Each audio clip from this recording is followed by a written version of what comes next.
ज़िक्र हुसैन वही करते और सुनते हैं जिनको हुसैन चाहते हैं। सबके बस की बात नहीं। ज़िक्र हुसैन करना और सुनना।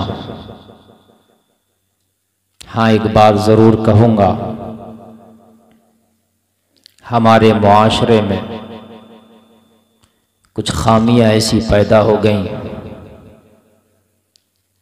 कि जिन खामियों को हम ज़िक्र हुसैन की तरफ मंसूब करके, याद हुसैन की तरफ मंसूब करके अपने मुआशरे में उन चीज़ों को करते हैं, जबकि उन बातों से, उन चीज़ों से न हुसैन का कोई लेना देना है, न ज़िक्र हुसैन का कोई लेना देना है।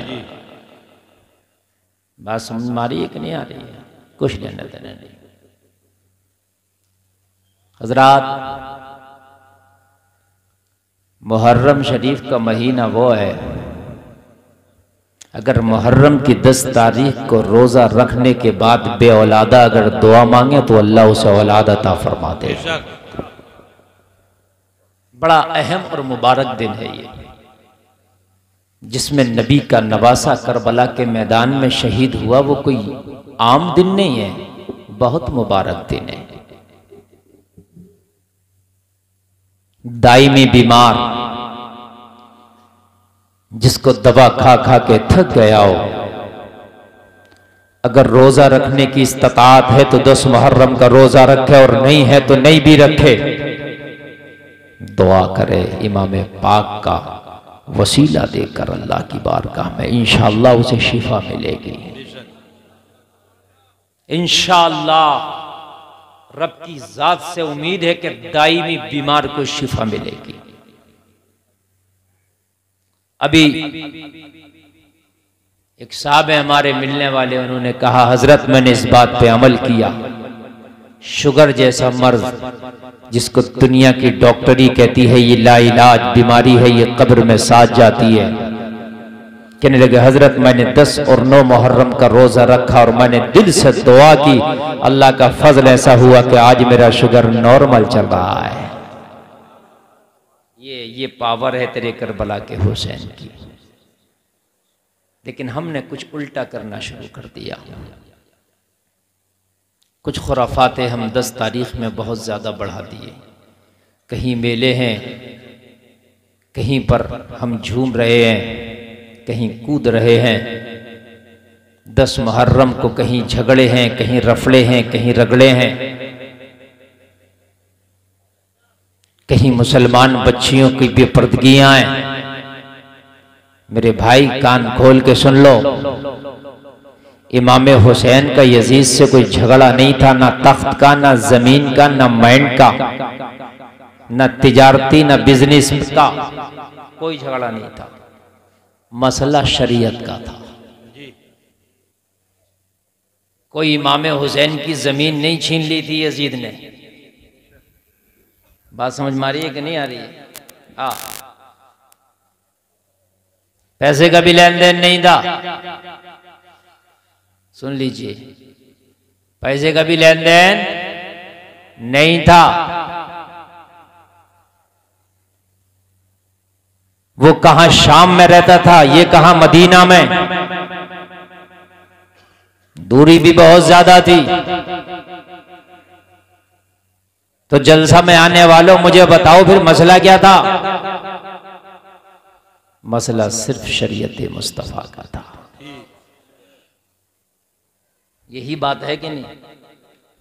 ये बात तो जहन से निकाली देना कि मामला वहां कुर्सी तख्त ना, इनकी ठोकरों में तख्त है, मेरे इमाम की ठोकरों में तख्त है।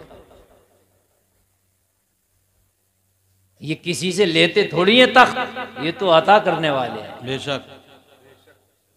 बोलो ना सुभान अल्लाह, बोलो अता करने वाले हैं कि नहीं है? इनकी चौखटों से तख्त मिलते हैं। ये दुनिया और जन्नत के मालिक हैं। आप क्या बात करते हैं? कुछ लोग बुग़्ज़ में आगे बढ़े, इसको तख्त की लड़ाई करार दे दिया। उनका बुग़्ज़ उनके सीने को इतना दागदार कर दिया कि उन्होंने तख्त की लड़ाई बता दिया, इसको 2 शहजादों की जंग बता दिया। कान खोल के सुन ले, मैं इन उलमा की मौजूदगी में ये बात कर रहा हूं। मसला तख्त का तो है ये नहीं। अगर बात तख्त की होती, तवज्जो करना, जरा तवज्जो करना, मैं बात आगे बढ़ूंगा और बड़ी आपको समझा कर, बात अगर तख्त की होती तो हजरत सुलेमान अलैहि सलाम के जमाने में एक मलका बिल्कीस थी, उसका तख्त हजरत सुलेमान को मंगाना था।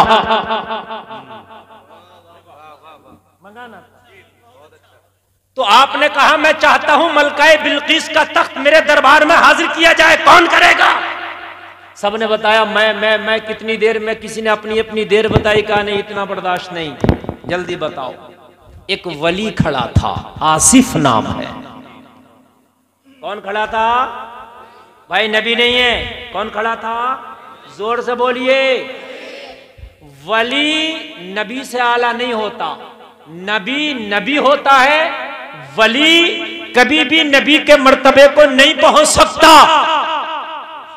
वली उम्मत में होता है, नबी का उम्मती होता है, नबी आइडियल होता है,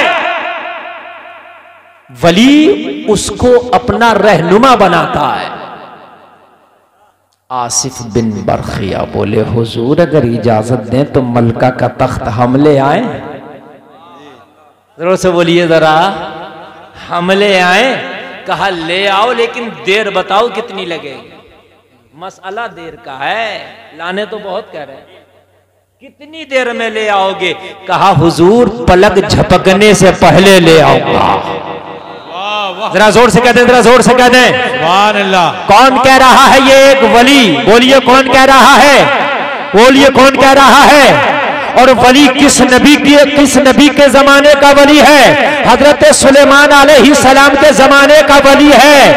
मेरे नबी के जमाने के औलिया उस जमाने के औलिया से अफजल हैं। किसी भी नबी की उम्मत में गौसे आदम जैसा वली नहीं मिलेगा।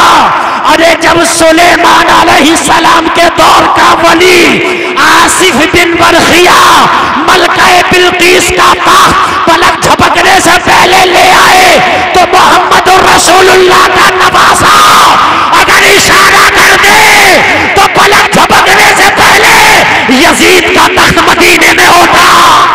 नारे तकबीर, नारे रिसाला, नारे हैदरी, नारे हैदरी। यहां तो खाली मामला वलायत का नहीं है, यहां वलायत का मामला नहीं है, डायरेक्ट वो है जिसकी रगों में खूने मुस्तफा है, जिसकी रगों में दूधे फातिमा है। ये वो है, वली नहीं बल्कि वलायत इनके घर से मिलती है। बल्कि गुलफाम को कहने दो, हुसैन वो है वलायत जिसके अब्बा के घर की है।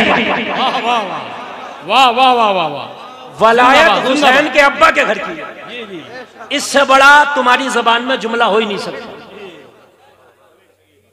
ये मुफ्ती साहब बहुत जिंदा। वलायत हुसैन के अब्बा के घर की है। हाँ, इससे बड़ा जुमला नहीं। कहते हैं ना मेरे बाप की है ये मेरे बाप की है। वलायत हुसैन के बाप के घर की। जब तक वली नहीं हो सकता जब तक डोरा अली से ना मिलेगा। जरा बोलो ना सुभान अल्लाह। तो भाइयों अगर तख्त का मसला होता तो इशारा देखे यजीद का तख्त तो तख्त यजीद समीत बुला लेते। बोलिए, लेकिन मसला तख्त का नहीं था और यजीद को मारना भी नहीं था। करबला में हुसैन ने यजीद को कत्ल नहीं किया, यजीद तो आया ही नहीं था। करबला में यजीदियत को कत्ल किया गया। काय को कत्ल किया गया? यजीदियत को मारा गया। तो भाइयों मसला तख्त का भी नहीं, मसला जमीन का भी नहीं, लेन देन का भी नहीं, पैसे का भी नहीं, बिजनेस भी। इतना बड़ा मामला क्या हुआ? तो मसला शरीयत का। तो क्या वो किसी दूसरी शरीयत को मानता था? नहीं, यही शरीयत को मानता था। कि किसी दूसरे नबी का यजीद कलमा पढ़ता था? नहीं, इसी नबी का कलमा पढ़ता था। फिर क्या मामला था? एक ही नबी का कलमा, एक ही नबी की शरीयत, एक ही कुरान, फिर इतना बड़ा इख्तिलाफ? बात यही तो है।